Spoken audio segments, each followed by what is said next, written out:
In today's video, I'm going to teach you how to auto-upload files to Google Drive using n8n.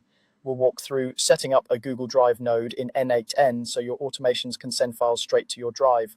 Start by going to n8n.io and opening your workspace. From the dashboard, create a new workflow so you're looking at the blank canvas. On the canvas, click Add First Step. This opens the node selector where you add the building blocks of your automation. In the search bar, type Google Drive and select the Google Drive node. This node will be responsible for interacting with your Drive account.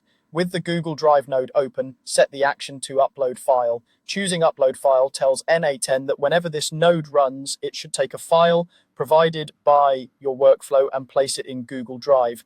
You'll be able to choose things like the destination folder and file name once credentials are connected and you have file data coming in. Next, look for credential to connect with and open the drop-down. If you already have a Google Drive credential available, you can pick it. If not, click Create New Credential to add a secure connection for this workflow. When asked for the authentication type, choose OAuth 2.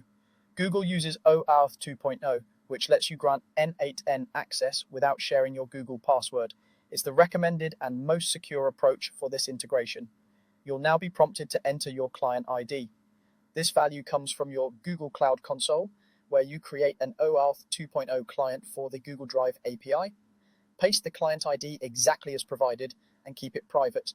Then enter your client's secret. This goes with the client ID and is also generated in the same place in Google Cloud. Treat the secret like a password, do not share it, and avoid storing it in plain text outside of your credential manager. Click Save. n8n may direct you through Google's consent screen to confirm the connection. Approve the requested scopes so the node can upload files to Drive.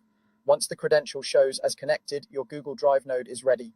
From here, your upload file action is configured to accept files passed into this node by earlier steps in your workflow. Name and save your workflow, and you're set to automate uploads securely and reliably. For best results, give the credential a clear name, restrict access to only the workspace roles that need it, and keep your browser logged into the Google account where you want the files stored. When your automation runs, the node takes care of the upload, no manual dragging and dropping required.